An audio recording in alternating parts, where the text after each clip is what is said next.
Hello and welcome to the Conscious Leadership Podcast. My name is Julie Hoglin and I am the creator and founder. This podcast covers every aspect of conscious leadership and the Conscious Leadership Code. And if there is a particular example or angle or subject you would like an episode on, please reach out and let me know and I will create it specifically for you. Being happy is an absolute choice that we make for ourselves within our life. And in its purest form, it is a simple choice. Now, I can hear you thinking, what's she talking about now? Being happy, I can't choose to be happy. I can't do this, I can't do that. That happened, this happened, and everything else happened. And of course, being happy is an emotion. And we can choose our emotion. Nobody makes us feel anything. We choose to feel. Now, I absolutely 100% understand that there is a reality of life and things happen in life that don't always make us happy. We choose to feel sad. We choose to be angry. We choose to be resentful. We choose to be envious. Whatever the other emotions are that take over the happy feeling. But over the last few years, especially since 2018, which was the first time I can really remember being really unhappy. And yes, of course, there were unhappy periods in my life before, but none that ever got me in its grips, if you like, as happened in 2018. And just so you've got a bit of an understanding of that, my mother died and I had a relationship breakup within weeks of each other. And mum's was not an expected death. One day she was here and 7 days later she wasn't. So there was little preparation time, if you like, allowed, apart from saying goodbyes. So just on that point, before we even get into talking about happy, really think about if you've got loved ones around you that you're not spending enough time with, or you want to spend more time with, or there's something that you've not said that you really want to say, please do it, because they may not be here tomorrow. But that's a whole nother subject, which I've spoken about in the past. So I've been thinking about happy and being happy because I've now got my happy back and I'm a happy person, generally speaking. And it is an absolute choice I make. So now what I do, I wake up in the morning, the first thing I do is smile, look at the ceiling and actually physically say out loud, I am happy.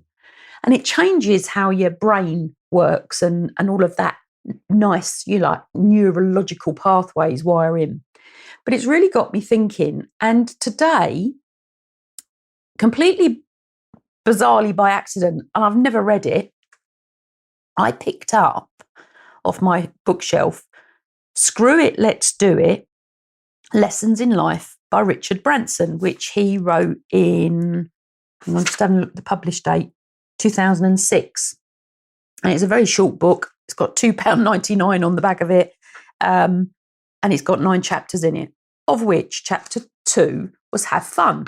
So I just started to read it and I thought that's interesting, which then reminded me that I had seen an article about Steve Jobs. Now, Steve Jobs, a guru of his time, died young through pancreatic cancer. So I've looked at some of his words and I'm currently writing a book called Wealth Beyond Money with Emmanuel Ezekiel. And we've got some of his quotes in the book because he had something very special to say towards the end of his life when, unfortunately, he realised he didn't have much longer to live, which then got me thinking about the top 5 regrets of the dying. So these are really random connections. This is what my head does. And I just want to read you out those top 5 regrets of the dying. Then I'm going to talk about Steve Jobs. Then I'm going to talk about Richard Branson. But I'm also going to throw something else in that I've just seen posted in a Facebook group that I'm in. So top 5 regrets of the dying. 1, I wish I'd had the courage to live a life true to myself, not the life others expected of me. Number 2, I wish I hadn't worked so hard. Number 3, I wish I'd had the courage to express my feelings.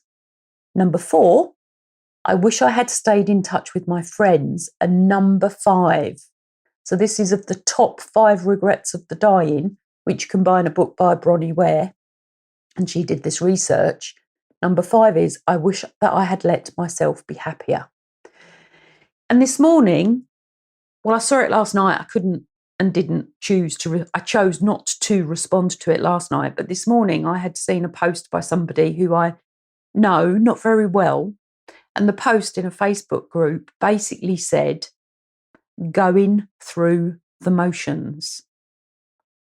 And I've been thinking about happiness for a period of time now, and mindfulness and being grateful and everything that links within my world, that happy place. You know, what is happy? How do you become happy?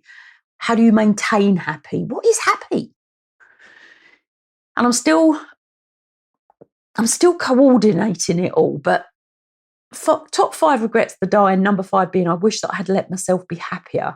Number 3, I wish I'd had the courage to express my feelings. So do we feel happy, but we don't share it because we think we can't? So there's so much to all of this.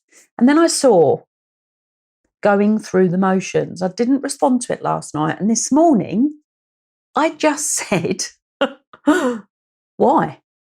Because if you're going, to me, my head, my interpretation, clearly I don't know what's going on.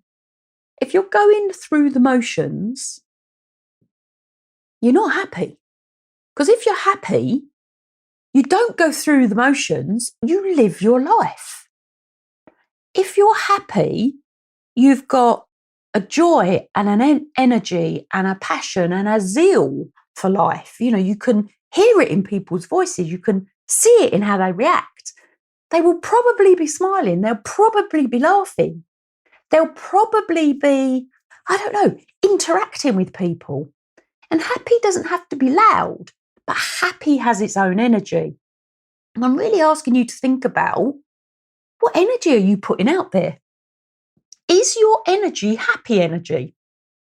Are people attracted to you because of your energy? Are you known for your energy?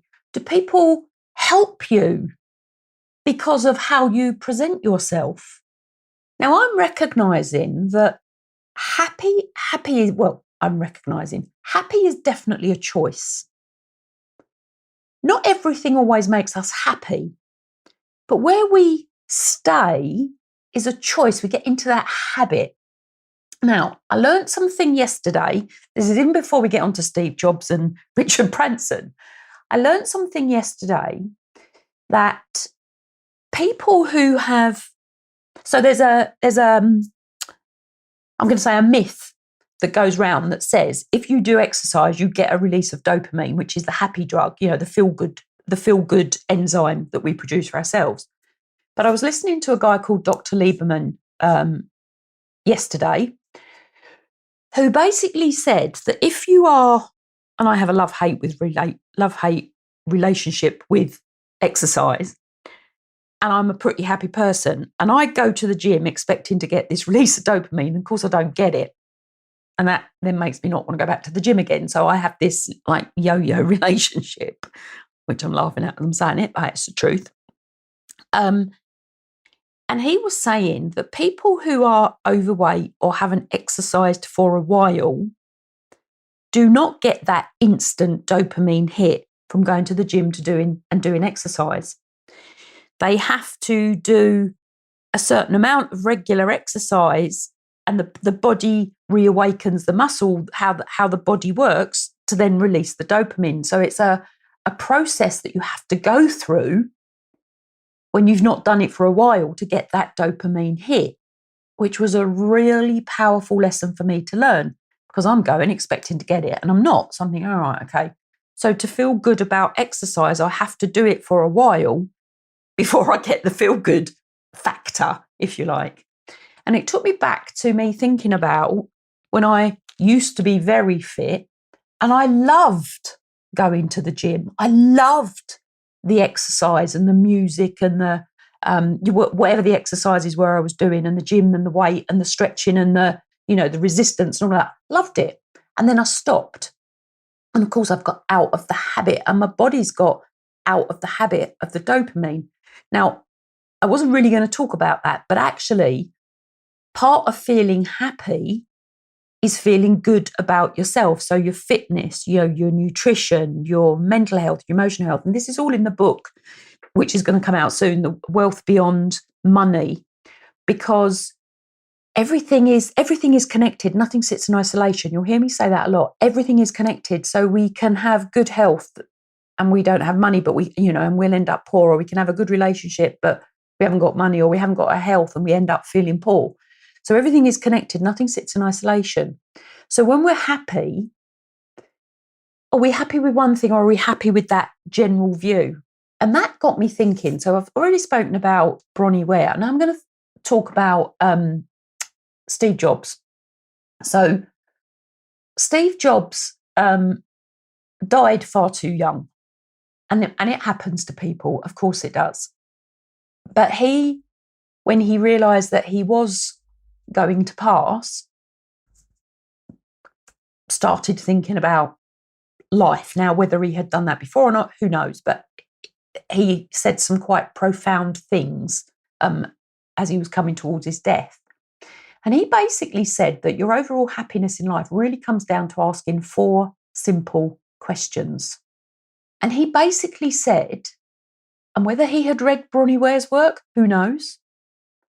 And he delivered these words to a class at Stanford University graduates in 2005. And it wasn't long before that he had been diagnosed with pancreatic cancer. So he said, your time is limited, so don't waste it living someone else's life. So I'm really going to ask you to think about that. Are you living someone else's life, or are you living the life you really want to live? Because what I'll say is, if you're not living the life you want to live, please do something about it, because we do, regardless of what your beliefs are. Not regardless of your beliefs, but, let's go for our one life in this lifetime on this planet. We get one life. I don't know how old you are listening to this. What's the average life expectancy nowadays? I don't know, 80, say. Just go for 80 because, life is expanding. I'm 64. So if we go for 80, and I know I'm going to live a lot longer than that, but say I've got 16 years, am I going to live those next 16 years doing what I want to do? Or am I going to live those next 16 years living a life that someone else had designed for me? Now, I changed my life a long time ago, so I know how I'm living my last, if you like, 16 years, and I'm putting no time frame on that for myself. But really think about yourself, and the sooner you start this, the longer you've got to live the life that you want to live. And that's not being selfish, it's not getting rid of everybody in your life, but it's really thinking about, what do you want to live? So think about these questions. Are you living the life that you want and doing the work that you really want to do? And think about, and this is what Steve Jobs did, he started to live each day as though it was his last, because actually it may have been, but so might ours. He also said, if today was the last day of my life, would I want to do what I am about to do today? And he also said that whenever the answer has been no for too many days in a row, he knows he needs to change something. Towards the end of his life, and it was towards the end of the life, the answer he said that he had was a resounding yes, because he's doing passionately what he'd been called to do, and he was living out his purpose. And he also said that he urges people to be willing to confront themselves and to ask the same question when you start your day. So pay attention to what's coming up for you, because if you think about it, where your energy goes, where your focus goes, your energy flows, and that's what grows. So think about what I said at the beginning. Being happy is a thought process. Being happy is a state. So are you really doing what you love? Are you choosing to be happy? Regardless of your scenario, regardless of your situation, are you choosing to be happy? So when you really think about that, of course, there's relationships, there's families, and there's the thing that you do that earns you your income. Are you doing what you love? Find out what it is you love. Look and work through your values. Find out what you're passionate about. Now, passion is to suffer. The meaning of passion is to suffer. I'm not asking you to suffer. You can have a purpose and you can make profit. So really, really think about, are you doing what you want to do, or are you just doing it because it's bringing in a paycheck at the end of the week or the month? So think about finding purpose in your work. Think about purpose plus profit. You can have a passion and a purpose, and you can get paid handsomely for it. So please think about that. And then at the end of this episode, again, screw it, let's do it. Recommend buying it. It's a quick read. I've got $2.99 on the back of the book. I don't know where I've got this from. I've never read it. Clearly had it for years. Picked it up this morning. Hey ho. Things land on my desk when I'm least expecting. So Richard Branson's take on having fun. Have fun, work hard, and money will come. Don't waste time. Grab your chances. Have a positive outlook on life. And when it's not fun, move on. That could have been him and Steve Jobs talking together. So Richard Branson says, I'm just going to read you the paragraph. It's only a few pages. It's only a few pages. It won't take long. So Richard Branson says, I don't deny that I've done well and had success. It has even been said that I turn what I touch into gold. And people ask me what my secret is. How do I make money? What they really want to know is, how can they make money? Everyone wants to be a millionaire. I always tell them the same thing. I have no secret. There are no rules to follow in business. I just work hard, and as I have always done, believe I can do it. Most of all, though, I try to have fun. So even he clearly recognises that it isn't always fun, but he tries to have fun. He goes on to say, when I was about to go round the world in a hot air balloon in 1997, I knew that it was very risky. I might not return. And before I left, I wrote a letter to my children, Sam and Holly. And in it, I said, live life to the full, enjoy every minute of it, love and look after mum. Those words sum up what I believe in. Don't waste time, have fun, love your family. 3 philosophies that are really sound to follow. And that's Julie's words. And Richard says, notice that making money isn't in that list. I didn't set out to be rich. The fun and the challenge in life were what I wanted and still do. I don't deny that money is important. We are not cavemen and women. We can't live just on roots and berries. We live in an era when we must have some money to survive. I once said I only need 1 breakfast, 1 lunch, and 1 dinner a day, and I still live by those words. I never went into business to make money, but I have found that if I have fun, the money will come. I often ask myself, is my work fun, and does it make me happy? I believe that the answer to that matters more than fame or fortune. If something stops being fun, I ask, why? If I can't fix it, I stop doing it. You might ask, how do I know that fun will lead to money? Of course, it doesn't always happen. I've had my downs as well as ups, but on the whole, I have been very lucky. For almost as long as I can remember, I've had fun and I've made money. My very first business lessons were not a success, but I learned from them. My first money-making scheme was when I was about 9 years old. One Easter, I came up with a great plan. I would grow Christmas trees. I asked my best friend, Nick Powell, to help me plant 400 seeds in our fields at home. We worked hard, but also enjoyed ourselves. We enjoyed messing about on the farm. All we had to do was wait for the seeds to turn into Christmas trees, and it would take 18 months. The first thing I had to learn was how to use figures. I was not good at sums at school. On paper, they made no sense. But as I planned our Christmas tree business, I used real sums that did make sense. The bag of seeds cost just £5, and we would sell each tree for £2. We would make £795, which was worth waiting for. Even at an early age, I planned long term and learned to wait for reward. My second lesson was that money doesn't grow on trees. Sadly, rabbits ate all the seedlings. We did get some revenge, though. I'm sorry to say we had fun shooting the rabbits. We sold them for $1 each to the local butcher, and overall we did make a small profit, and all our friends had rabbit pie. We all gained something. You'll never know what you'll find on a sunny beach. On holiday, I found my very own desert island and an airline. In 1976, I was working hard building up Virgin Music. Mike Oldfield had already been our first big success with Tubular Bells in 1973.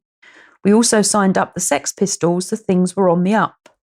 We were very busy, but we all also had a great deal of fun. People said things like, Branson's a lucky devil. And to come across a huge hit like Tubular Bells, yes, it was a lucky break, but we grabbed it.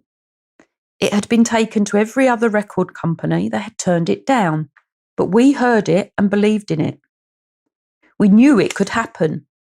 Making it work was hard for a bunch of kids like us, though. We had to find the money. We had to push it to the top. We had to think differently. We asked John Peel to play the entire album on his show, and he did. It had never been done before, and it worked. Sales took off.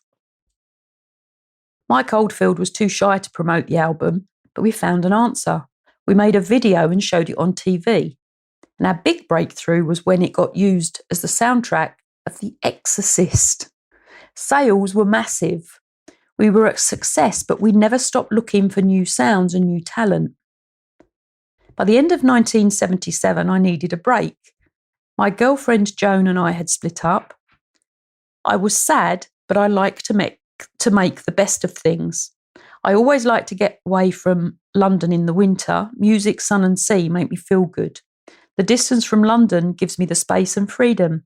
So think and plan out fresh ideas. I went to Jamaica. It was part holiday, part work. I swam in the warm sea. I sat on the beach. I listened to some great reggae bands. Then we heard a new kind of music. It was made by local DJs and radio jocks who were known as toasters. It was a kind of early rap. So I was in at the start of something big. Jamaican musicians won't take checks, so I signed up almost 20 reggae bands and some toasters from a case filled with cash. We went on to sell lots of records with them. It was a perfect example of my motto, have fun and the money will come. I was still in Jamaica when Joan phoned me out of the blue. Can you meet me in New York, she said. We had a happy time in New York City, but the phone didn't stop ringing. We longed to escape and spend some time alone. Someone asked me if I had named Virgin after the Virgin Islands. The answer was no. We had named the company Virgin because we were virgins in business. But I'd never been to the Virgin Islands, and they sounded like the perfect romantic place for Joan and me. I'd spent all our cash on signing up bands in Jamaica, but I had heard that if you were looking for a house on an island, you would get a grand tour free of charge. I phoned an estate agent in the British Virgin Islands. I said I owned a record company and wanted to buy an island to build a studio on it. Please come as our guests. We have lots of lovely islands for sale. We'll show you around. Joan and I flew to the British Virgin Islands. We were treated like royalty. A big car met us at the airport and took us to a villa. It was like being in paradise. The next day, a helicopter was waiting to take us on a tour. We skimmed over green palm trees and a blue sea. We landed on one lovely island after the other. We toured fantastic private estates and had a great time. We spun our free holiday out as long as we could, but at last we were running out of islands for sale. We asked the agent if he had something that we hadn't seen. Yes, there's one. A real little jewel, he said. It's miles from anywhere and it's quite unspoiled. Its name is Necker. He said an English lord owned it, a man who had never been there. An island that was miles from anywhere sounded good on two counts. The first was it was such a nice long flight with plenty of scenery for us to enjoy. The second was that we really did like the sound of it. Unspoiled meant that it had not been built on. Perhaps it would be cheap. At first, island hopping was a game. We didn't mean to buy an island. I didn't think I could afford one, but now I was excited. I wanted to own our own place in paradise. I had another goal. We flew over the blue sea and could see pale sand at the bottom. We landed on a white sandy beach. There was a green hill in the middle and we climbed up it. The view from the top was worth the effort. We could see in every direction. The island was inside a coral reef. The white beach ran almost all the way around. The agent told us that turtles laid their eggs on the beach. The sea was so clear, we could see a giant ray swimming along. In the middle of the island were two small lakes. There was a lush tropical forest. A flock of black parrots flew overhead. There were no big villas. It was a real desert island. Standing there gazing out to sea, I was a king of all I saw. I fell in love with Necker on the spot. The agent warned us that there was no fresh water on the island. If we bought it, we would have to make it from the sea. Good, I thought. They can't be asking a lot for a desert island with no water and no house. I asked him the price. £3 million, he said. It was far beyond my reach. I can offer 150,000, I replied. I was offering less than 5% of the asking price. I was serious, but the agent wasn't amused. The price is £3 million, he repeated. Final offer I can go to is 200,000, I said.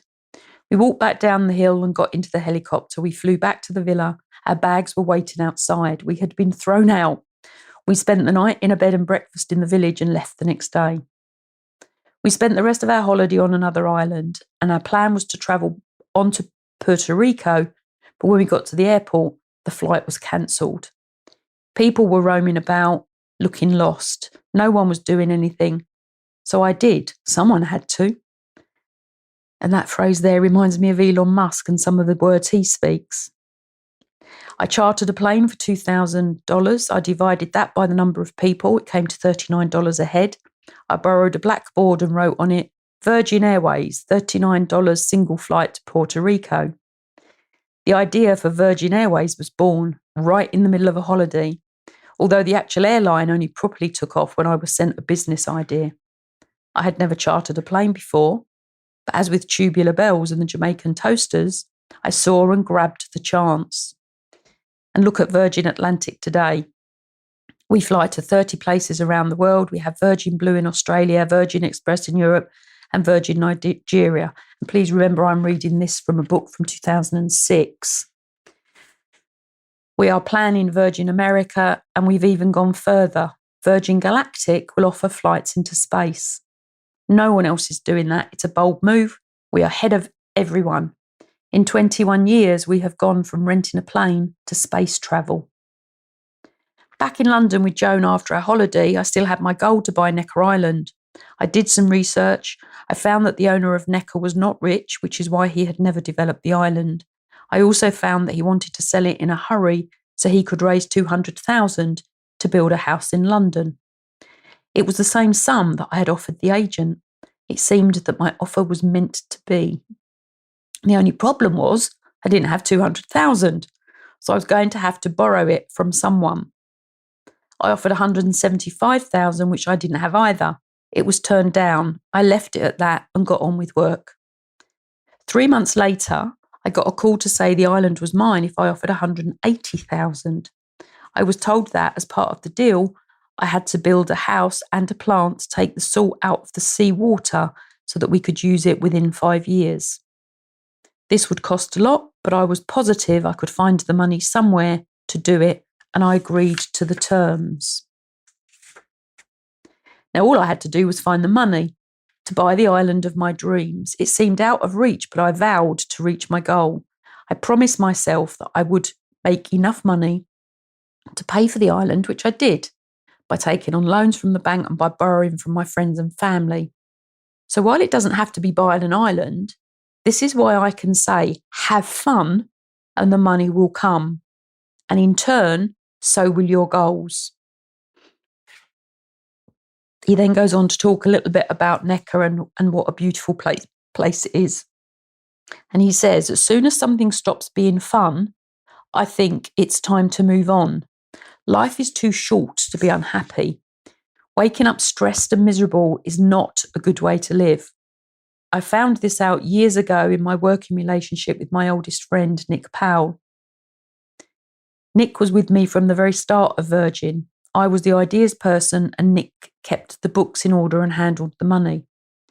His main job was to run the Virgin record stores. They did very well. When we started the airline, we wanted to be the best. We sank millions of pounds into it. Our main rivals, British Airways, tried to stop us. As the war between us heated up, we needed more and more money, and it seemed an endless pit. Virgin Music was wealthy, but the airline was eating up the cash, and Nick didn't enjoy taking such huge risks. That was when we both knew it was time for him to move on. I bought his shares in Virgin from him. Nick's first love has always been films. He used his profit from Virgin to start Palace Pictures, and he made great films like The Company of Wolves, Mona Lisa, and The Crying Game, which won an Oscar. He's still in the film business, still having fun, and we are still friends. After a struggle, the airline finally went into profit. If Nick had stayed with Virgin, he might have made more money, but he would not have been happy. If we had gone on working together, even after the fun had gone, we might not have stayed friends. He made the right choice. And this is why I say, never just try to make money. Long-term success will never come if profit is the only aim. Now back to Julie. I've talked about purpose and profit. I've talked about purpose and passion and profit. So if all of us can add in fun and purpose and passion and profit and enjoy what we're doing, it just makes our lives so much better. You know, if Richard Branson can say it, if Ronnie Blair and the 5 Regrets of the Dying, they can say it. If Steve Jobs can say it, you know, and Steve Jobs and Richard Branson are two of the most successful people, if you really think about their journeys and what they achieved. So one is saying he should have had more fun, and the other one is saying, I've had fun, and when I haven't had fun, I do something different. I mean, there are massive lessons to be learned in this. And also from Richard Branson's story, when you really think about it, if you are in business for yourself, or, you know, you are looking to do something for yourself, delayed gratification. He didn't expect to get everything yesterday, and he didn't expect to get everything yesterday without doing much for it. So he was prepared to work. He was prepared to take the chances and have fun while he was doing it. So really think about, have fun, bring fun into your life. If you're one of these people, and I have done this, you get to the point and you sort of get serious and you forget what fun is. You forget to laugh. You forget to smile. Everything's got to be done yesterday, and you get into that zone of, oh, it's just got to be done. I can't do this and I can't do that. I can't go out and I can't see my friends and I can't make the phone call. Change what you're thinking, because having fun, being happy is a choice we make.